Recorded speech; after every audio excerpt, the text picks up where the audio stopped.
Good morning বন্ধুরা, তোমরা সবাই কেমন আছো? আশা করি তোমরা সবাই ভালো আছো। আমি আবার একটা নতুন ভিডিও নিয়ে চলে এসেছি তোমাদের সামনে। তো সকাল সকাল দেখো আমার পুজো দেওয়া হয়ে গেছে। আমি এখন এসেছি বাটা গুছাতে, বাটাগুলো গুছিয়ে নিচ্ছি।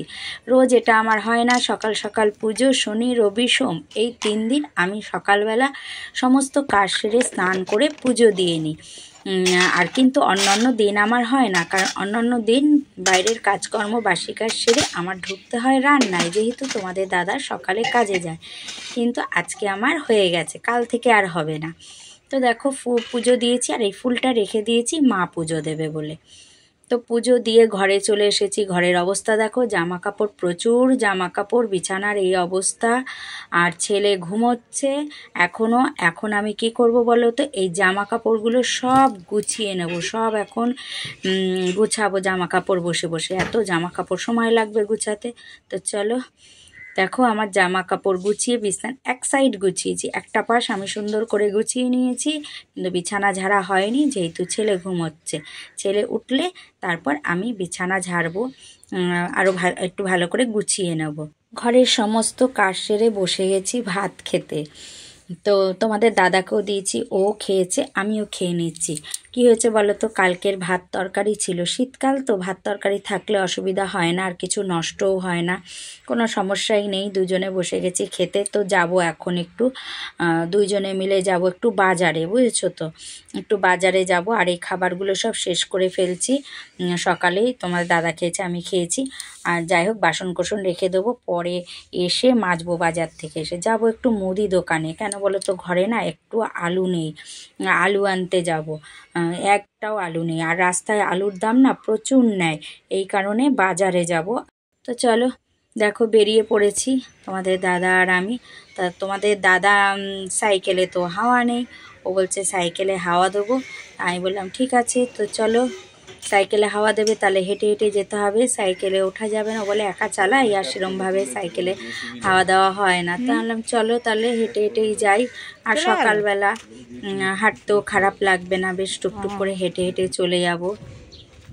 তো তোমাদের দাদা হাঁটছে, ওই দেখো আগে আগে, আমি চলছি পিছে পিছে। তো আমি এবার যাচ্ছি, তোমাদের দাদা না চলে গেছে আগে। বললো আমি সাইকেলে হাওয়াটা দিই, তুমি হেঁটে হেঁটে আসো আস্তে আস্তে। তো আমি আস্তে আস্তে হেঁটে হেঁটেই যাচ্ছি, ও চলে গেছে সাইকেলে হাওয়া দিতে।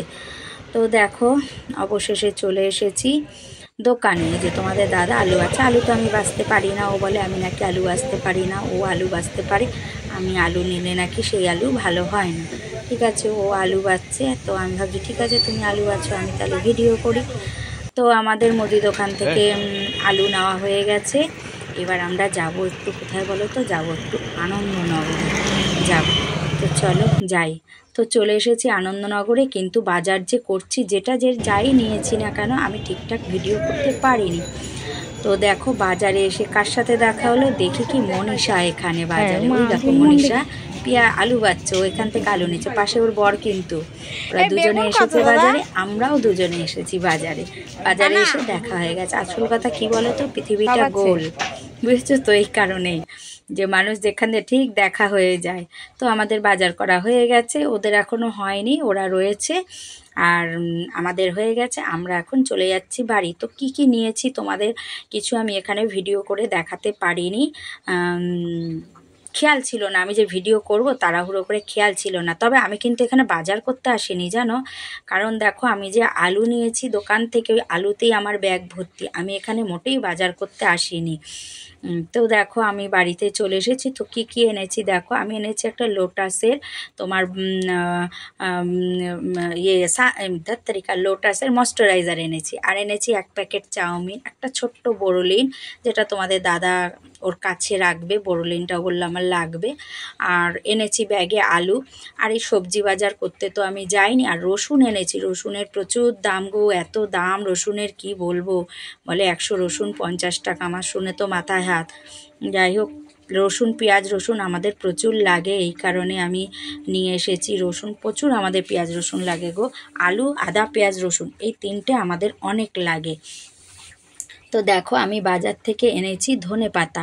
এখানে 5 টাকার একটু ধনেপাতা দেয় জানো রাস্তায়, অথচ দেখো বাজারে গেছি, রোজ রোজ তো হয় না বাজারে যাওয়া, গেছি কতটা ধনেপাতা দিয়েছে দেখো।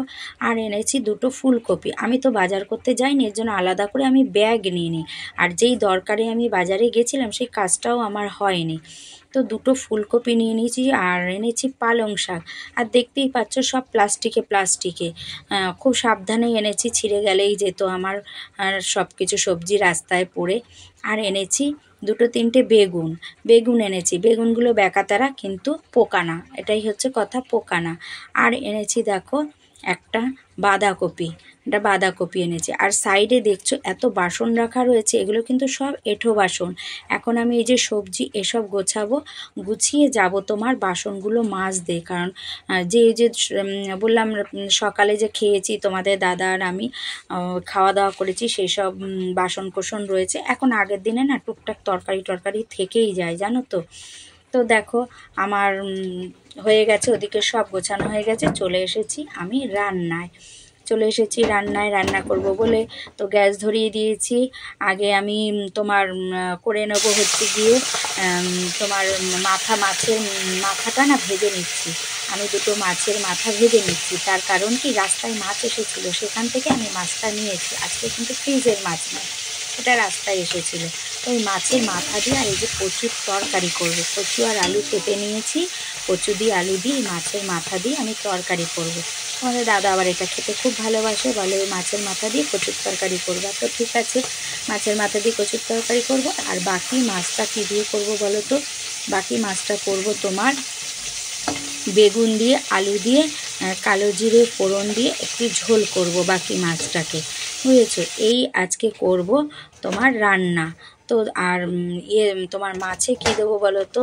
এই কচুর তরকারিতে ওই যে 2টো টমেটো কেটে রেখেছি, ওই টমেটোগুলো কিন্তু আমি কচুর তরকারিতে দেবো, তবে না তো কচুর তরকারি খেতে বেশ সুন্দর হয়। ওই কচু আলুটা আমি তেলে দিয়ে দিয়েছি, তেলের মধ্যে কিন্তু আমি কিছু ফোড়নে দিইনি, তেলে আমি কচু আর আলুটা দিয়ে দিয়েছি। আর কচুটা এত ভালো, কচুটা আমার সেদ্ধ করে নেওয়ার দরকার হবে না, কচু যার কাছ থেকে আমি নিই না খুব ভালো দেয়, একদম তোমার মোমের মতন গলে যায় জানো তো।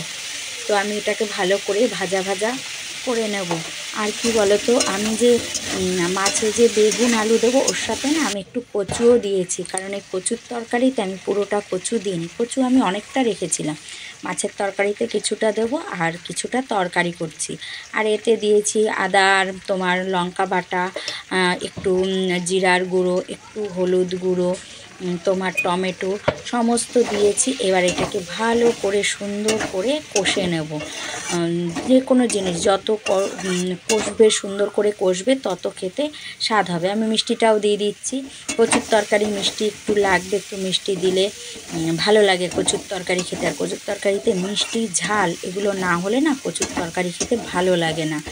আর দেখো আমি মাছের মাথাটাও কিন্তু দিয়ে দিয়েছি। আর আমার কষানো হয়ে গেছে, সুন্দর করে আমি কষে জল দিয়ে দিচ্ছি। তরকারিটা হবে কেমন বলো তো? একদম মাখা মাখা হবে তরকারিটা।